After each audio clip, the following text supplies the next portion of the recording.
दोस्तों, आज मैं आपको अपने एक दोस्त की कहानी बताने जा रहा हूँ जो गांव में रहता है और उसका नाम चंदन है। उसके साथ भी एक बहुत ही अजीब और डरावना वाक़या घटा और वो वाक़या घटा था साल 2005 में। इस बात को बीते काफ़ी समय हो गया है। वो गांव में रहता था और वो गांव बिल्कुल ठेठ गांव था जहाँ पर बिजली तक उस समय नहीं आती थी। कच्चे मकान थे सबके। आधे से ज़्यादा लोग वहाँ खेती बाड़ी किया करते थे अपने खेतों में। चंदन का परिवार भी बिल्कुल वैसा ही था। उसके पिताजी और चंदन खेती बाड़ी में लगे रहते थे। जहाँ चंदन का गांव था, जहाँ वो रहते थे, उनके गांव के पास एक छोटी सी नहर थी। वहाँ पे ये लोग नहाने भी जाया करते थे और उसी छोटी सी नहर के पास एक पुराना शमशान घाट भी था। वो शमशान घाट काफ़ी पुराना था और वो काफ़ी समय से बंद हो गया था। अब उसमें लोग अंतिम संस्कार के लिए नहीं जाते थे। दूसरा शमशान घाट थोड़ा आगे की तरफ खुल गया था, लेकिन ये पुराना शमशान घाट बंद हो चुका था। उसी शमशान घाट में एक तांत्रिक आया था और वो तांत्रिक देखने में भी काफ़ी अजीब लगता था। गांव के लोग उससे डरते थे। कोई भी गांव का इंसान उस तांत्रिक के पास नहीं जाता था, सिर्फ इसी वजह से क्योंकि वो देखने में इतना अजीब है, डरावना सा लगता है। तो वो तांत्रिक है, वो कुछ भी कर सकता है। वो और भी अजीब अजीब हरकतें कर सकता है, लोगों को वश में कर सकता है। इस तरीके की बातें गाँव में फैलती थी। मैंने भी उस तांत्रिक को देखा था और उसे देखने में मेरे को भी बहुत अजीब सा लगता था, खौफ सा आता था, जिसकी वजह से कोई भी इंसान गांव का उस तांत्रिक से बात नहीं करता था। वो तांत्रिक सिर्फ उस शमशान घाट में रहता था और उसके अलावा उस शमशान घाट में कोई नहीं रहता था। हाँ, वो बात अलग थी कि उस शमशान घाट में अब क्रियाएं, अंतिम संस्कार होने बंद हो गए थे। लेकिन ये भी बात अजीब है कि एक समय तो यहाँ पे होते थे, तो एक इंसान वहाँ पे कैसे रह सकता है। ये सारी बातें गांव में चलती थी, जिसके चलते उस तांत्रिक से कोई बात नहीं करता था। लेकिन एक दिन मेरे साथ एक वाक़या घटा। दरअसल मैं अपनी साइकिल से बाजार से कुछ सामान लेके लौट रहा था और रास्ते में वही शमशान घाट भी पड़ता था। लेकिन वो शमशान घाट थोड़ा दूर था। मैं बीच रास्ते में ही था कि मुझे रास्ते में कोई इंसान दिखाई दिया और वो हाथ से मुझे रोक रहा था। जब ध्यान से देखा तो वो कोई और नहीं बल्कि वही तांत्रिक था। वो हाथ से इशारा करके मुझे रोक रहा था। मेरा मन तो नहीं था, लेकिन वही एक रास्ता था जो गांव की ओर जा रहा था। मैंने उसके पास जाके अपनी साइकिल रोक दी। उस तांत्रिक ने मुझसे बोला कि मेरी मदद कर दे, ये मेरी पोटली है, इसको बस मेरे वहाँ शमशान घाट तक छुड़वा दे। मैं उसे मना नहीं कर पाया। मैंने कहा कि ठीक है, वो रख दो। उसके पास एक बड़ी सी पोटली थी। उसने वो साइकिल के पीछे रखी और मैं उसके साथ साथ उसकी पोटली लेकर आगे की तरफ चल पड़ा। थोड़ी दूर बाद जाकर उसका शमशान घाट जहाँ वो रहता था वो आ गया। लेकिन दोस्तों, जहाँ से वो मिला और जब तक मैंने उसे छोड़ा नहीं, उसके बीच हमारे बीच में कोई बात नहीं हुई। वो भी चुप रहा और मैं भी। किसी ने कुछ नहीं बोला। लेकिन जब मैंने उसका वहाँ पे वो सामान, उसकी पोटली उतरवा दी और मैं जब वहाँ से जाने लगा तो उस तांत्रिक ने मेरा नाम लेके चंदन कह के मुझे बुलाया और बोला कि चंदन सुन। मैं रुक गया। मैं ये सुनकर रुक गया कि इसे मेरा नाम कैसे पता। मैं पीछे पलटा। मैंने उसे बोला कि बताओ। लेकिन उसने मुझसे पलट कर ये बोला कि तूने मेरी मदद करी है, तो अगर तुझे कभी भी किसी मदद की ज़रूरत हो, चाहे वो कैसी मदद क्यों ना सही, तू मेरे पास आ, मैं तेरी मदद ज़रूर करूँगा। और वो ये कहकर वहाँ से चला गया। लेकिन इन सब बातों पे मेरा गौर नहीं गया। मेरा ध्यान सिर्फ इस बातों पर था कि उस इंसान को मेरा नाम कैसे पता, उसे कैसे पता कि मेरा नाम चंदन है। ये बात चंदन के दिमाग में घूम रही थी। वो यही बात सोचते सोचते घर पहुंचा और घर पे भी बैठे बैठे यही सोच रहा था कि जब किसी ने उसको मेरा नाम नहीं बताया तो उसे मेरा नाम कैसे पता चला। तो रात में भी यही सोचता रहा। लेकिन फिर धीरे धीरे ये बात उसके दिमाग से निकल गई। इसके बाद चंदन उस तांत्रिक से नहीं मिला। चंदन अपने काम में लगा रहता था। लेकिन कुछ महीने बाद चंदन के परिवार में एक समस्या टूट पड़ी। दरअसल चंदन के पापा पहले ही बीमार थे, उनको सांस की बीमारी थी। लेकिन अब वो बीमारी अचानक से बढ़ गई थी। चंदन के पिताजी की बीमारी इतनी बढ़ गई थी कि अगर वो बोलते भी थे तो उनकी सांस फूलने लगती थी। उनको समस्या बहुत ज़्यादा हो गई थी। चंदन का परिवार बहुत परेशान था। उन्होंने काफ़ी डॉक्टरों को दिखा दिया, लेकिन वो सब यही बोलते कि आप इन्हें बड़े अस्पताल में लेके जाइए, वहीं इनका इलाज हो पाएगा, हम नहीं कर पाएंगे। लेकिन बड़े अस्पताल में ले जाने के लिए चंदन के परिवार को पैसा चाहिए था और उनके पास इतना पैसा था नहीं। चंदन बहुत परेशान रहता था कि आखिरकार वो अब क्या करे। वो ऐसा क्या कर सकता है कि उसके पिताजी की तबीयत ठीक हो जाए। वो यही सोचता रहता था कि एक दिन उसके दिमाग में वो बात आई जो उस तांत्रिक ने उससे बोली थी। कि अगर तुझे कोई भी मदद चाहिए हो तू मेरे पास आई हो।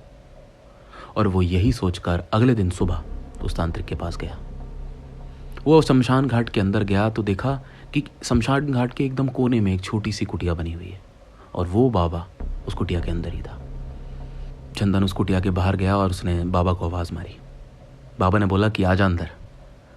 चंदन अंदर गया तो बाबा अंदर बैठे हुए थे और वो बाबा चंदन को देख के मुस्कुराने लगे और कहने लगे कि पड़ गई मदद की ज़रूरत, बता क्या मदद चाहिए तुझे। चंदन ने बोला कि मेरे पिताजी की तबीयत बहुत ख़राब है, उनके इलाज के लिए हमें पैसे चाहिए, बस मैं चाहता हूँ कि मेरे पिताजी जल्दी से ठीक हो जाएं, अब आप मेरी मदद करो। तो उस बाबा ने बोला कि तुझे चाहिए क्या, तुझे पैसे चाहिए या फिर तुझे अपने पिताजी की सेहत। लेकिन चंदन ने अपने पिताजी की सेहत मांगी और उसने बोला कि बस मेरे पिताजी को ठीक कर दो। बाबा ने फिर अपने एक पोटली में, एक बैग में से एक काला कपड़ा निकाला और उसको फाड़ कर एक छोटा सा कपड़ा बना लिया। उस छोटे से काले कपड़े पे उन्होंने एक लाल रंग लगाया और चंदन के हाथ में दिया और बोला कि आज रात सोने से पहले अपने पिताजी के हाथ या पैर में इसे बांध देना और सुबह होते ही इसे खोलकर बाहर कहीं जला देना। उसके बाद तुम मुझे बताना कि तुम्हारे पिताजी की सेहत में सुधार है या नहीं, ये करके देखो। चंदन ये सब लेकर घर चला गया और रात को सोने से पहले उसने अपने पिताजी के पैर में वो कपड़ा बांध दिया और सुबह होते ही वो खोलकर उसने वो कपड़ा जला दिया। लेकिन यकीनन दोस्तों, दोपहर होते होते चंदन के पिता की सेहत में बहुत सुधार था। जहाँ उन्हें बोलने में दिक्कत होती थी, अब वो आराम से चल फिर पा रहे थे, लंबा लंबा घूम रहे थे, लेकिन उनकी सांस नहीं फूल रही थी। चंदन समझ गया कि ये सब उन बाबा की वजह से हुआ है। लेकिन चंदन के परिवार वाले सिर्फ यही सोच रहे थे कि किसी भगवान के करिश्मे से उसके पिता की सेहत ठीक हो गई। शाम को चंदन उन बाबा के पास दोबारा गया और बोला कि बाबा, मेरे पिताजी पहले से बहुत बेहतर हो गए हैं, अब वो लगभग ठीक हैं। लेकिन बाबा ने बोला कि तुझे और भी किसी चीज़ की ज़रूरत हो तो मुझे बताना, तू घबराना नहीं। उस दिन के बाद से चंदन के दिल में जितना भी डर उस बाबा को लेकर था वो सब खत्म हो गया और इस दिन से चंदन और बाबा के बीच में बातें भी बढ़ गईं। अब चंदन उन बाबा से मिलने अक्सर आ जाया करता था, उनसे बातें करता रहता था। वो दोनों आपस में बैठकर काफ़ी देर देर तक बातें करते थे। लेकिन एक दिन ऐसे ही जब चंदन उन बाबा के पास बैठा था तो चंदन ने पूछा कि बाबा, तुम करते क्या हो, तुम्हारे पास कोई जादू है या फिर कोई और चीज़ है जिससे तुम ये सारी चीज़ें कर लेते हो। तो उन बाबा ने बोला कि बेटा, ये मेरी काफ़ी साल की तपस्या और मेहनत का फल है, जिसकी वजह से जो आज मैं चाहूँ वो कर सकता हूँ, यहाँ तक कि एक मरे हुए मुर्दे में जान डाल सकता हूँ। लेकिन ये बात सुनकर चंदन हंस पड़ा और कहने लगा कि एक मरे हुए इंसान में जान कैसे आ सकती है, ये तो नामुमकिन है। लेकिन उन बाबा ने बोला, उन तांत्रिक ने बोला कि अगर तुझे यकीन नहीं तो कल मेरे साथ चलियो, कल रात तू मेरे साथ एक जगह चलियो, मैं तुझे वहाँ दिखाऊंगा कि मैं क्या कर सकता हूँ। चंदन उनकी बात सुनकर राज़ी हो गया और अगले दिन रात में चंदन उन तांत्रिक बाबा के साथ एक जगह के लिए निकल गया। वो जगह उनके गांव से थोड़ी सी दूर थी। वो लोग पैदल पैदल उस जगह के लिए निकले। जंगल शुरू हो गया और जंगल के थोड़ा अंदर जाते ही एक पुराना खंडर सा घर था और वो तांत्रिक चंदन को उस घर के अंदर ले गया। लेकिन जब वो उस घर के अंदर पहुंचा तो चंदन ने देखा कि उस घर की फर्श पे एक इंसान की लाश पड़ी हुई है। चंदन ये देख थोड़ा घबरा गया, लेकिन उस तांत्रिक ने बोला कि तू दूर से खड़ा होकर देख, तुझे आज मैं सबूत दिखाता हूँ कि मैं क्या कर सकता हूँ। चंदन एक तरफ कोने में खड़ा होकर वो सारी चीज़ें देख रहा था और वो बाबा अपनी क्रियाएं वहाँ कर रहे थे। लेकिन थोड़ी देर बीत गई, आधा घंटा हो गया, कुछ नहीं हुआ। लेकिन उसके कुछ देर बाद चंदन ने एक ऐसी चीज़ देखी जिसे देख वो डर गया।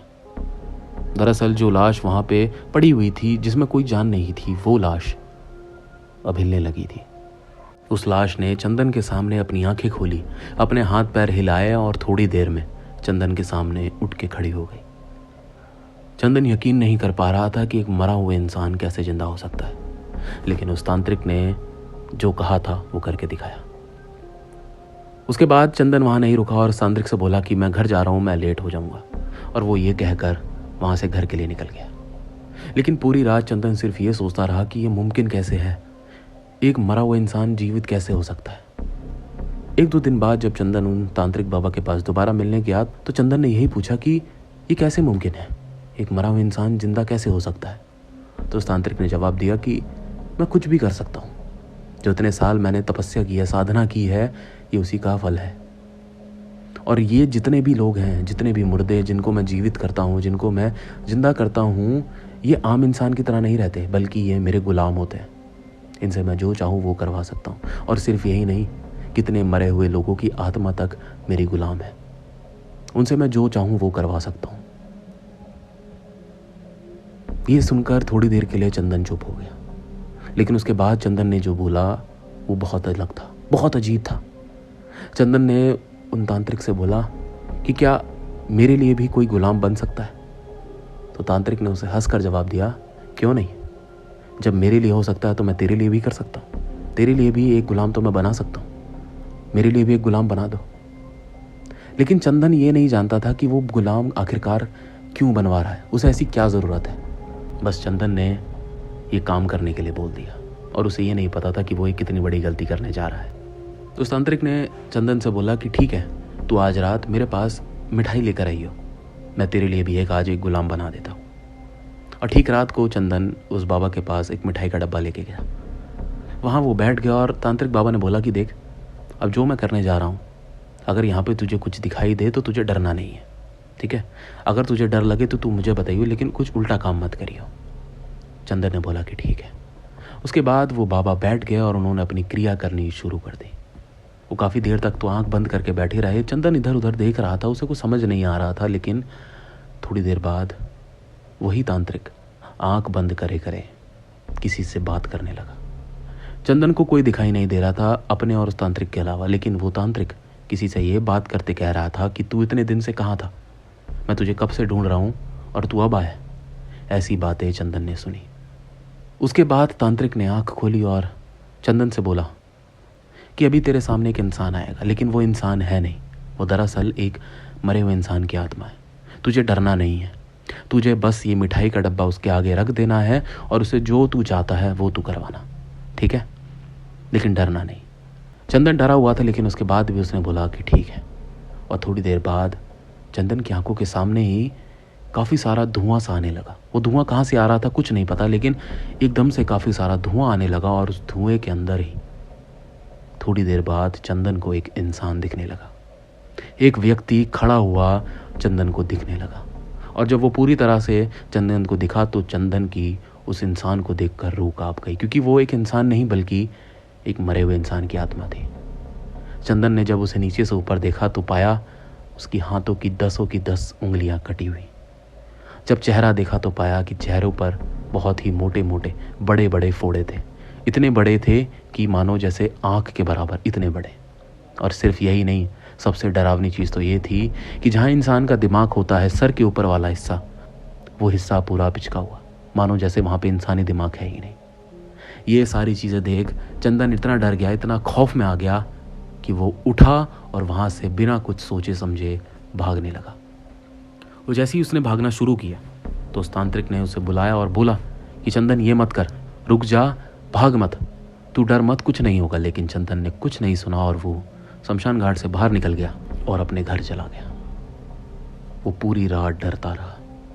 वो आंख बंद भी करे तो उसे ऐसा लगता जैसे वो इंसान अभी उसके सामने है, क्योंकि वो इंसान था इतना भयानक।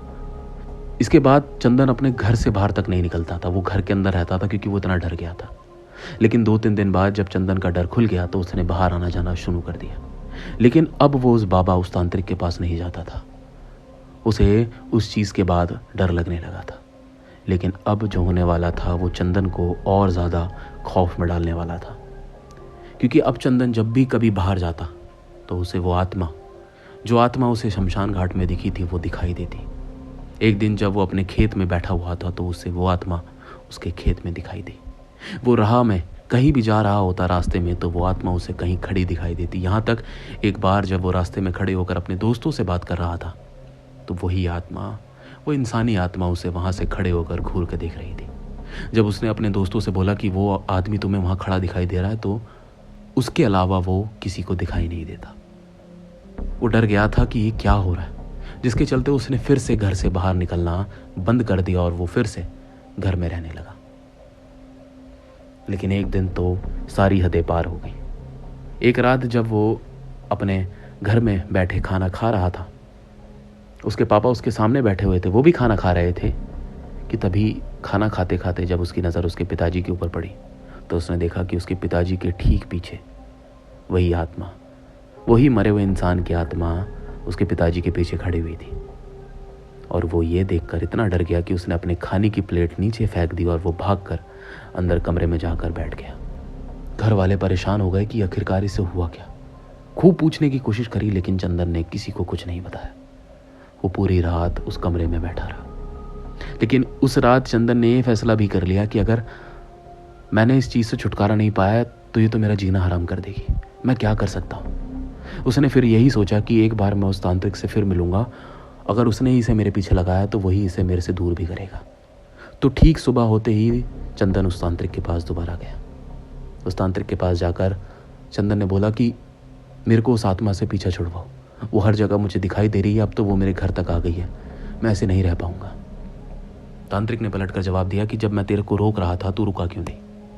तुझे बस उसे एक काम देना था, उसके बाद वो तुझे कुछ नुकसान नहीं पहुंचाती, लेकिन तूने मेरी बात नहीं सुनी। लेकिन चंदन ने बोला कि अब कैसे भी करके उससे मेरे से पीछा छुड़वाओ।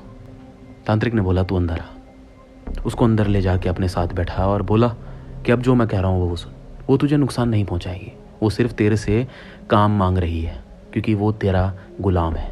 तुझे क्या करना है, उसे बस एक छोटा सा काम दे देना है। कुछ भी छोटा सा काम दे दे और उसके बाद वो तेरा पीछा छोड़ देगी। लेकिन चंदन को समझ नहीं आ रहा था कि वो उसे ऐसा क्या काम दे। लेकिन फिर उसने बोला कि एक काम करो, मेरी साइकिल जो शमशान घाट के बाहर खड़ी है उसको लाकर यहाँ अंदर मेरे सामने खड़ी कर दो। और ये काम बोलने के थोड़ी देर बाद वो साइकिल अपने आप चलती हुई अंदर आई और उसके ठीक सामने आकर खड़ी हो गई। यानी कि उस आत्मा ने उसका कहना माना और उसका काम बताया हुआ किया। अब उस तांत्रिक बाबा ने उसके बाद बोला कि अब तू चिंता मत कर, वो तुझे दिखाई नहीं देगी, अब तू मत डर।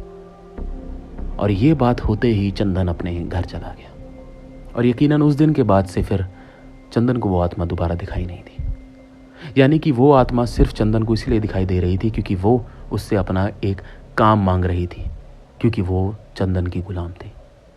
अगर चंदन उसे काम नहीं देता तो वो उसको रोज़ दिखाई देती। लेकिन चंदन ने जैसे उसे एक काम दे दिया उसके बाद वो आत्मा वहाँ से चली गई। चंदन ने उस दिन के बाद से उस तांत्रिक बाबा के पास जाना बंद कर दिया। अब वो उनके पास नहीं जाता। वो अपना काम करता और अपने घर आ जाता। अगर वो बाजार भी जाता और शमशान घाट के पास से भी गुजरता तो अगर वो बाबा उसे दिखाई दे जाता तो हाल चाल लेकर वो अपने घर निकल आता। लेकिन अब उससे बातचीत बिल्कुल बंद हो चुकी थी। उसके थोड़े सालों बाद वो बाबा उस शमशान घाट को छोड़कर चला गया था। वो कहाँ गया किसी को कुछ पता नहीं चला, लेकिन वो बाबा भी वहाँ से चला गया। लेकिन उस घटना से चंदन ने ये सीख ज़रूर सीखी कि एक तांत्रिक कुछ भी कर सकता है अपनी साधना से, अपनी क्रियाओं से, अपनी शक्ति से। जब उसने मेरी आंखों के सामने एक मुर्दे में जान डाल दी तो वो अपनी शक्तियों से कुछ भी कर सकता है। उस दिन से वो ये तो मान गया कि जितना इनसे दूर रहो उतना बेहतर है। दोस्तों यही थी आज की कहानी। कहानी कैसी लगी कमेंट करके ज़रूर बताएं। अगर कहानी पसंद आई तो वीडियो को ज़रूर से लाइक करें। चैनल पर नए हैं तो चैनल अभी सब्सक्राइब कर बेल आइकन ऑल करें, क्योंकि मैं ऐसी कहानियाँ जल्द और लाऊंगा। फिर मुलाकात होगी एक और नई हॉरर स्टोरी के साथ। नमस्कार।